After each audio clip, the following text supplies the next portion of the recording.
Let's see. 1, 2, 3.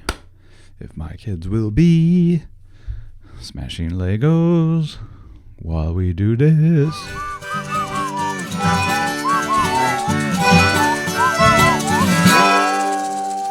Welcome to the Folk Artwork and Friends podcast. My name is Adam Ostrike, the man behind Folk Artwork. For years, I've been wanting to start a podcast.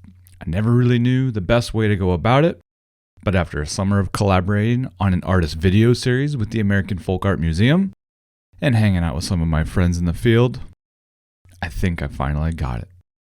Part history lesson, part conversation with some really cool people with some really great stories. Ever since I walked into a William Hawkins exhibit in Davenport, Iowa over 7 years ago, I've met so many amazing people in this wild world of outsider art that I'm lucky enough to call my friends. Once a month, I'll highlight an artist or two and share my conversations with my friends, gallery owners, curators, artists, and outsider art enthusiasts to talk about how they got into this field, which artists inspire them, what piece of art they love the most, and who knows what else. I've had some really great conversations with some really interesting people over the years, and I'm very excited, and I'd like to share some of them with you.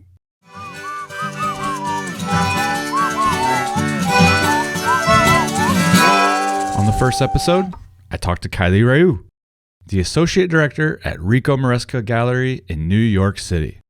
I've known Kylie over a year now, and every time we chat, I learn something new. From her love and passion of Martin Ramirez to her helping me arrange the lighting at my booth at the Outsider Art Fair. She's been super helpful to me and someone who is incredibly knowledgeable and passionate about the field of outsider art. Plus, her origin story, if you will, continues to blow me away every time I hear it, and I hope that you enjoy listening to it as well. I am lucky enough at this point, I think, to call Kylie a friend.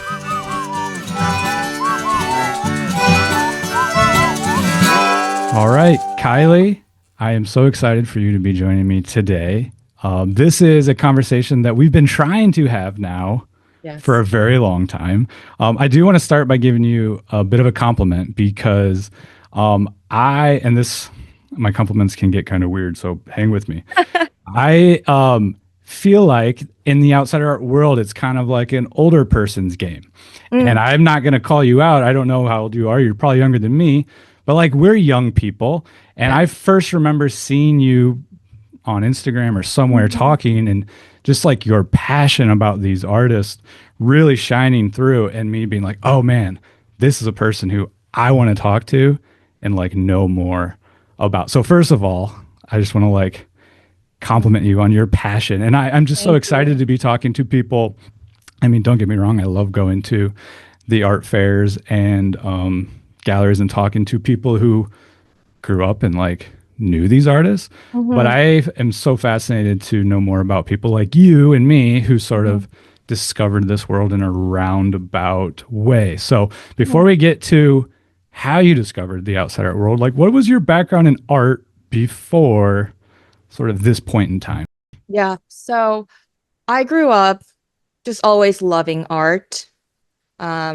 And so when I was in high school, I made a decision to go to an art school for college and pursue a degree in fine arts. I think when you're younger and you just love to create and you love art, you feel like the only option that you have for your future is to be an artist. 100%. You don't know much about the art world, the art business, right? Because it's not something that you're really exposed to.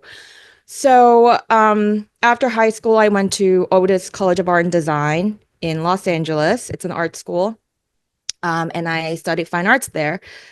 However, I quickly realized that I probably did not want to pursue a career as a professional artist. I think what it was really for me was that the program was the curriculum was very theory heavy.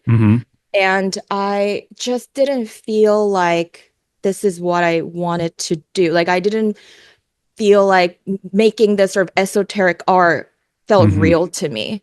Sure. And I was kind of disillusioned by the whole sort of art school experience. And so I decided, okay, well, I love art.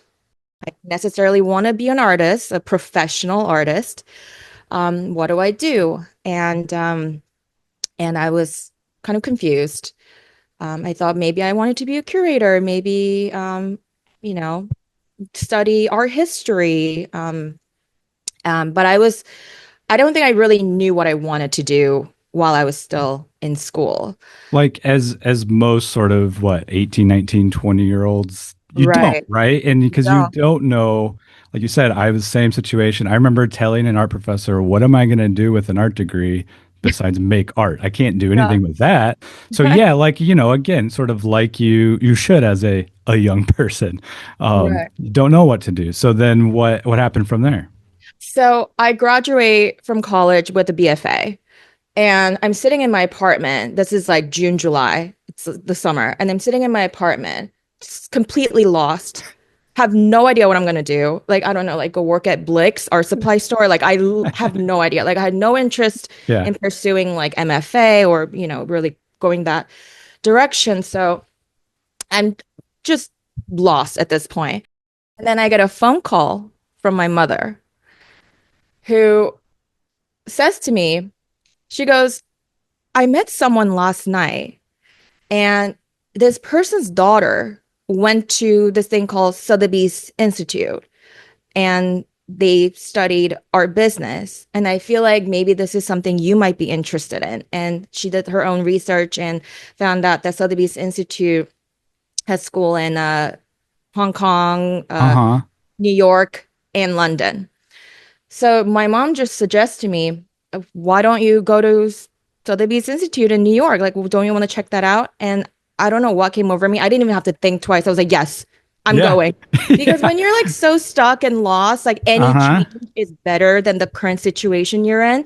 So I was like, 100%. I want to get out of here. I want to get out of the situation. So I was like, Yeah. yeah, okay, let's go. Let's do Yeah. it. Yeah. Um, Also, and like, shout out to your mom for I being know, like, hey, you should do this thing instead of right? like, hey, why don't you go get a job? Like, Right, exactly. go do this, right? So, like, Right. shout out to mom, And first of all. it's funny because my mom would tell me, still to this day, she was like, I actually had no idea like what you were gonna say. I actually didn't expect you to say yes. I was just throwing out Oh, ideas because I knew you were just very lost.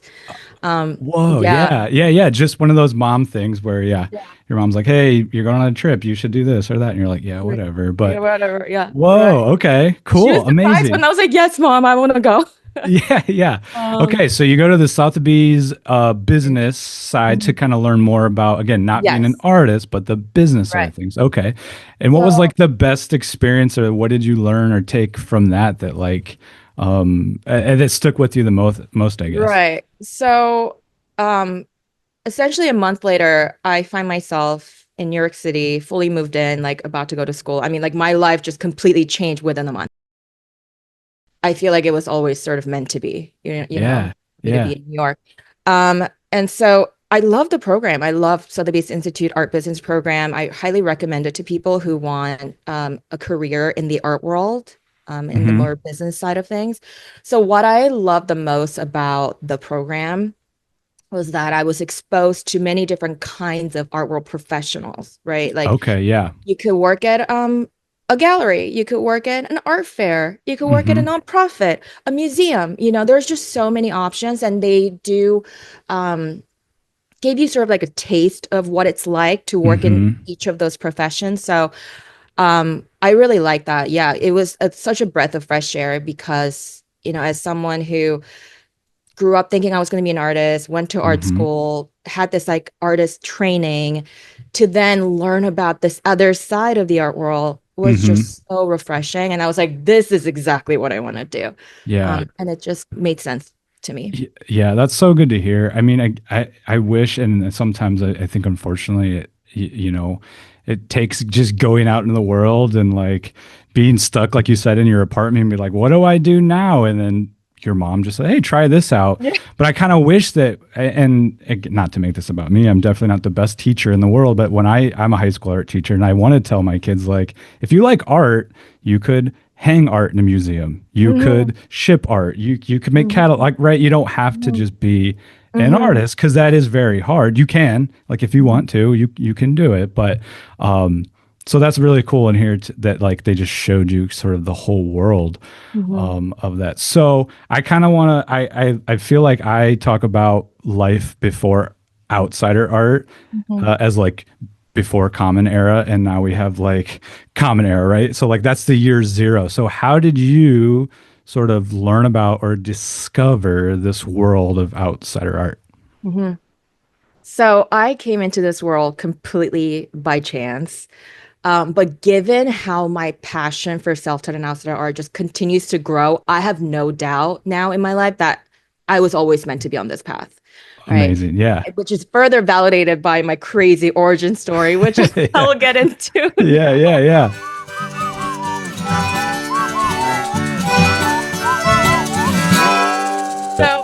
So while I'm at Sotheby's, learning about art business, I got connected to a friend of mine from LA who had just moved to New York, who had just sold his tech company, and now he was like angel investor. And we were hanging out one day at his apartment, and I realized that his walls are empty. And I'm like, like, you have this beautiful apartment and your walls are empty. And I had this idea. I was like, what if I help him? I mean, he certainly could afford it. You know, he was like, he just sold his company. Right. Yeah. I was like, what if I help him buy his very first work of real art, not some kitschy cruise ship BS. Not Bed Bath and Beyond. No offense to Bed Bath and Beyond, but like, come on. Yeah. Yeah. Yeah. But some like real art. Real art that he can not only decorate his walls with, but also invest in, right? And I'm an art business student at this point. Like, what we learned about investing in art as well. Let's put these skills to the test here. Exactly. Yeah. And I had this idea, and I proposed this to my friend. I was like, hey, like, how about I help you buy your very first work of art, essentially work as his art advisor. Right. Mind you, I'm like 23 at this point. I'm like, what do I know? And I love it. Essentially work as his art advisor, but there's no upfront fee. I'm not on retainer. Like, he has nothing to lose. And if he does end up buying something, I get a little commission. So yeah, there you go. Like a little money, you know? Yeah, exactly. Like putting this thing together, I'm like, it makes sense. And so I proposed it to my friend, and he was just like so nonchalantly like, yeah, sure, whatever. Like, sure, okay. You've been like building up the courage to ask, and he's like, yeah, okay, whatever, yeah, okay, let's go. that sounds good. Okay, yeah, let's go.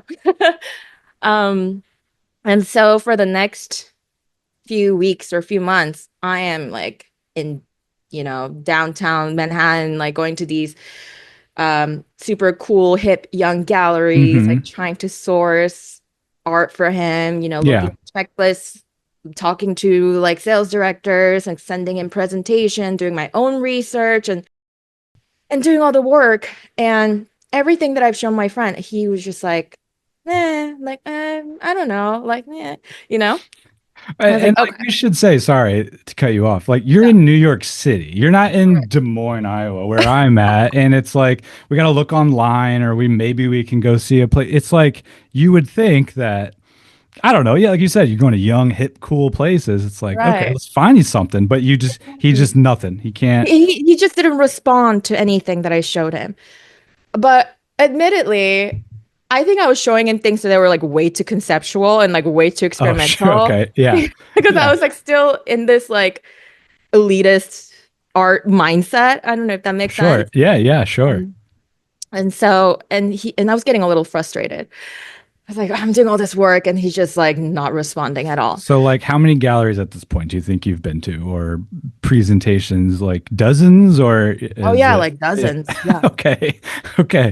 On the other hand too, sorry, I like respect him for not responding to something, just being like, yeah, sure, let's just get it. But like you said, dozens at this point. Yeah, exactly. Okay. All right. So next we do what? And then a few weeks later, we decide to have dinner downtown. And I suggest to him, well, how about we go to some openings, gallery openings before dinner? Because it happened to be the day when like all the downtown galleries were opening their new shows. So, and he was like, okay, sure. So I opened my Art Forum gallery guide app, taken to all these like gallery openings. And it was so funny because, like I said, the downtown galleries are very young and hip. So the openings are attended by people who are younger, who are like hipsters, who are like young artists. Sure. And my friend and I like felt so out of place because this is like kind of opening that has like PBR, like Tecate beer, and like my friend was like, what is this? Where are we? Yeah. Where are we? Yeah. And I'm showing him the art, still like no response. And at this point, as the night is unfolding, at this point, I'm thinking, okay, like maybe we just call this whole thing off. Like maybe we're just like not seeing eye to eye on things. Yeah, sure. Maybe we just have different tastes. Like that, I can't help you with that. Sure. Yep. So then it's like 7:30. I think our dinner reservation was like 8 p.m. And my friend goes, is there anything else? Oh my God. So I opened my app, my gallery guide app. And there's one gallery. Okay. One gallery we had not gone to. And I'm reading the description. And I'm a little hesitant to even tell him, like, actually, there's one more we can go to because the first couple words that I read in this brief description about the show were like self-taught, outsider, spiritual visions. And I was like, what? Okay. Yeah. Right. What does that mean? Yeah. Yeah. And I was like, I don't know. Like, I don't know what this means. Like, is this like tribal art? Like, what?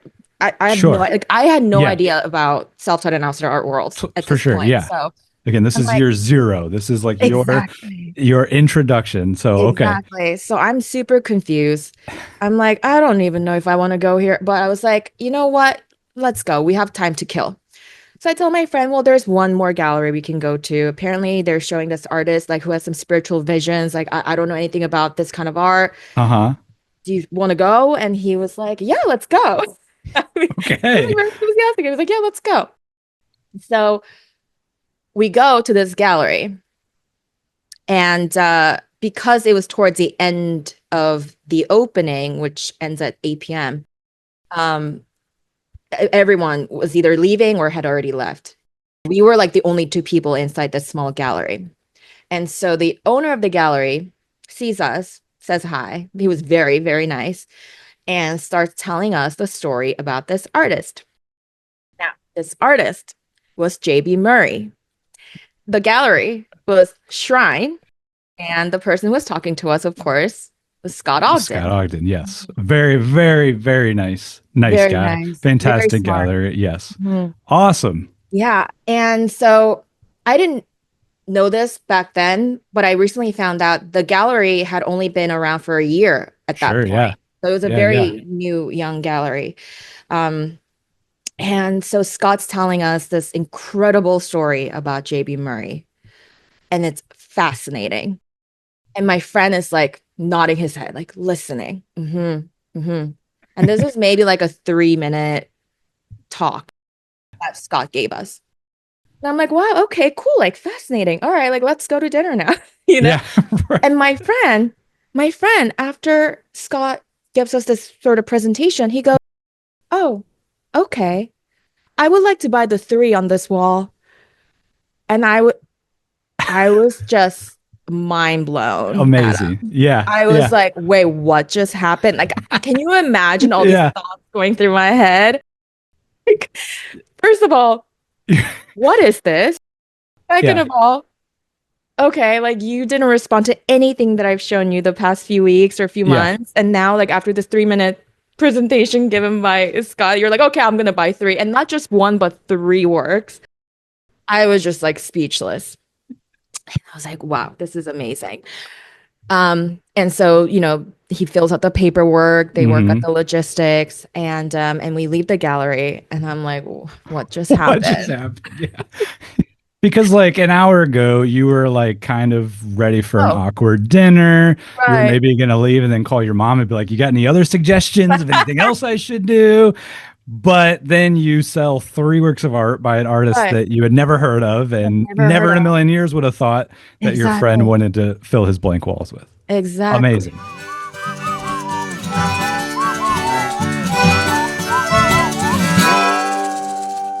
So then at dinner, I asked my friend, I go, hey, like, I just have to ask you, what was it about this artist that you really responded to? Yeah. I just have to know. And his answer was very simple. He goes, Kylie, it's the story. And Yeah. the light bulb moment. I Yeah. mean, I think in that moment, something shifted within me and I start to see things a bit differently. Hmm. And I really do think that that moment sort of changed the course of my life Yeah. because now I was like, I learned something that was so enlightening. There was definitely some kind of an energetic shift within me. And so I was like, wow, okay. And I became more and more interested in self-taught and outsider art. Because I realized that all these artists have such incredible stories. I mean, it's really like the story is really everything, right? 100%. Yeah. Especially in this field. And so I started to grow this interest in self-taught and outsider art. And I like watched the documentary Turning the Art World Inside Out. Hmm. Amazing Fantastic. documentary. It's Yep. like a good documentary to watch if you have absolutely no idea about this field. Yeah. Oh, and honestly, like a good documentary to watch like every 2 to 3 months when you're Yeah, just like, I need something good to watch, like something comforting. I don't know. I love right. it. It's so good. Yeah. It's so good. And I could be wrong. I think it's free on YouTube. So like go I watch it. think you're right. If you haven't seen it, Yeah, it's the best. I agree. And few weeks later, or maybe a few months later, I found myself in a situation where like now I had to start looking for jobs because I was about to graduate from this master's program. And I'm on NIFA like every day. By the way, in case you don't know what NIFA is, it's New York Foundation of Arts. Okay. And this is the website where a lot of people in the art world would post like jobs. Um, that's specifically like in the art world, like so gallery jobs, like art fair jobs, like museum jobs. You can find a lot of that on NIFA. And and so I'm on NIFA every day, like updating, like refreshing, the Yeah. page, like trying to look Yeah. for a Yeah. job. And because I had been a student all my life up until that Right. point, Sure. I had no full-time experience, right? Like, I mean, I had some internships here and there, 2 months, like 1 month internships here and there, but nothing full-time. And and so obviously like I could only apply for like assistant jobs, right?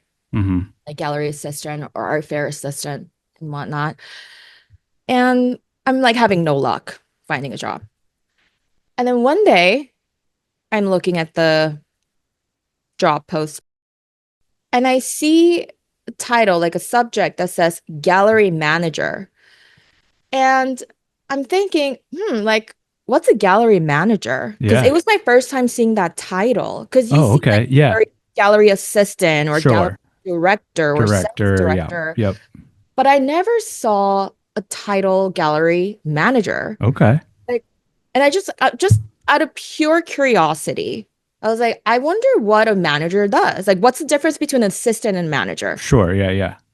So just for my own information, I Hmm. decided to click this job post just to learn about what managers do. Yeah.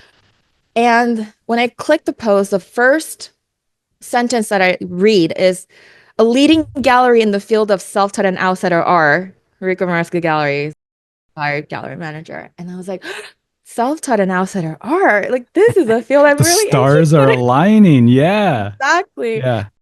And I read, the whole post. I'm like, wow, like, oh my God. I'm like, honestly, as I was reading it, I was like, I have to apply. I felt something within me. I was like, this is mine. Like, this is Yeah. supposed to be mine. And I felt a very, very strong, intense feeling like in my gut telling me, Hmm. like, I have to apply because this is for you? And so I get to the bottom where it says qualifications. And it says the first thing it says is it's like 3 to 5 years of experience. I'm like, I don't have that. Yeah. I I, sold 3 paintings. I don't have 3 to 5 years of Yep. experience, but that did not stop me. Okay, I really want to apply and I'm Yep. going to apply. But certainly my resume is not going to get me an interview. Yeah. So what do I do?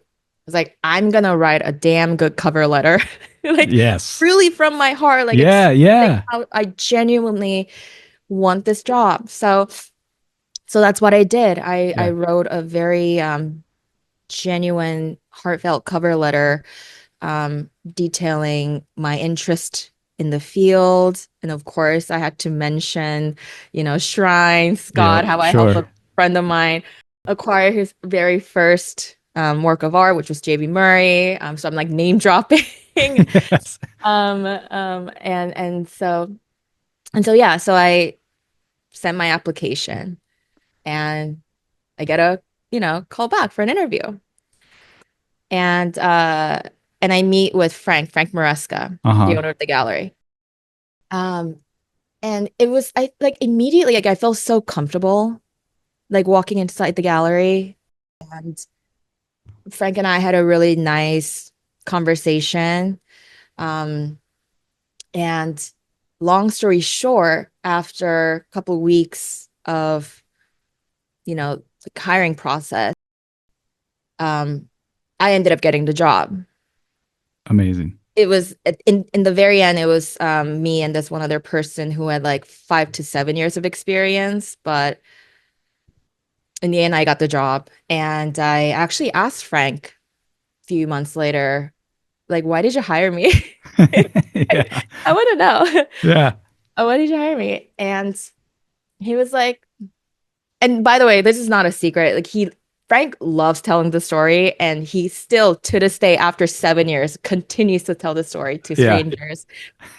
Um, he said, when you came in for an interview and you sat across from me and we were talking, you had this way of flipping your hair that was like very specific, that sort of like exuded this energy of like, I can do anything. Like it was Yeah. like you had this like confidence that that from like your hair flip, I could feel this confidence. Interesting. And it really kind of showed me that you can do anything. And I was like, oh, that's so funny because when I was in high school, I was a competitive cheerleader.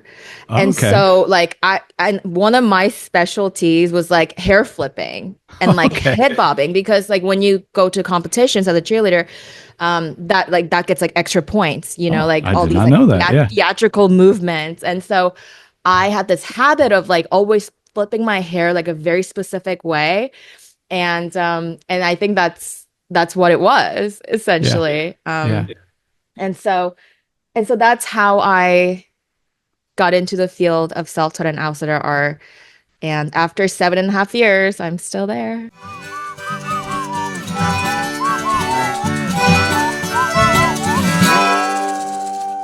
JB Murray is not the type of artist you might learn about in art school. In fact, if you looked at his art or made art like his in art school, you may get some weird looks. His art is the type of art that those really awesome people will walk up to and say, my kid could make that. And maybe they could. They don't and won't make anything like it, but yeah, sure, maybe they could. And even if they could or did, I bet that artwork wouldn't be compelled by visions of a struggle between good and evil for the souls of humanity. Would it now, little Timmy? John Bunyan Murray was born in 1908 in rural Glasgow County, Georgia. He spent most of his life as a tenant farmer, and like many Black Americans in the South, had experienced educational disenfranchisement and never learned to read or write. He attended school for 1 month at the age of 6 and then spent the rest of his life as a farm laborer. In his lifetime, Murray was married, had 11 children, separated from his wife when he was in his 50s, and other than doctor's visits and weekly services at the Mineral Springs Baptist Church, lived in virtual isolation for the remaining 2 decades of his life. A deeply religious man, it wasn't until a spiritual experience in his 70s that Murray began his art-making career. Per the American Folk Art Museum, one day he was watering a patch of potatoes in his garden, and he witnessed the sun descend and radiate prismatic colors through his yard. In a 1986 interview with art historian Judith McWillie, he recalled, I prayed And the Lord sent a vision from the sun. The eagle crossed my eye. It shaded the sun. You know, an eagle can see farther than any bird in the world, and that's why that I can see things some more folks can't see. Just as he was first awed by the transformation of the world through the arcing water of a garden hose, he would later interpret his paintings by gazing through a bottle of well water. Quote unquote, water saves. You can't hinder water. Water will soak down and come up in another place. For the majority of his life, Murray kept a bottle of what he called holy water on a table by his bedside, which he would raise towards the sky whenever he prayed, which was often. His artwork is best described as an abstract expressionist take on spiritualism. Abstract expressionism similar to a la Jackson Pollock maybe, with smaller canvases and probably fewer cigarettes. Murray's work has been shown among and in many folk art exhibits across the country, and his art is included in the collections of the American Folk Art Museum and the Smithsonian American Art Museum in Washington, D.C. Art historian William Arnett has called Murray's art making one of the most remarkable and unlikely art careers in the Southern vernacular field. His first creations were piles of found materials, rocks, and other debris placed throughout his yard to repel evil that Murray believed loomed over his life. He then began painting car parts, televisions, and other reflective material that he would then affix to his home in another effort to reflect evil and protect his home. It was in the late 70s that his art making really took off, developing his own personal style of unintelligible abstract writing, which he called spirit script, that he inscribed onto his drawings and paintings, which at the end of his career totaled over 2,000. As the American Folk Art Museum notes, his work ranges in materials, including watercolor, crayon, tempera, felt tip pen, and ink, all on paper, stationery, napkins, construction paper, and the exterior and interior walls of his house. The primary colors each had their own symbolic weight, from red for evil to yellow for divine power. He was compelled by his visions of a struggle between good and evil for the souls of humanity. As he said of the tall, spectral, and ghostly figures that fill his art, them is the people, what is living like God, don't exist. Murray greatly distrusted people who did not believe in God. In his mind, most people had strayed from the Lord's path and were therefore potentially harmful. He also believed that destructive evil spirits populated the world, and thus much of the artwork he created served as a protective purpose. Get all that, little Timmy? If you knew none of this, you would probably look at Murray's work and think, yeah, a child could make that. If you knew some of this, you may want to purchase one or a few of Murray's works to protect your home from evil spirits. Once J.B. Murray was diagnosed with prostate cancer in the mid-1980s, he began to make work furiously, feeling as though he was running out of time. John Bunyan Murray died at the Memorial Hospital in Washington County, Georgia, on September 18th, 1988. His work, in all its abstract and spiritual glory, can be seen at many museums, galleries, and fairs, and walls of friends across the country.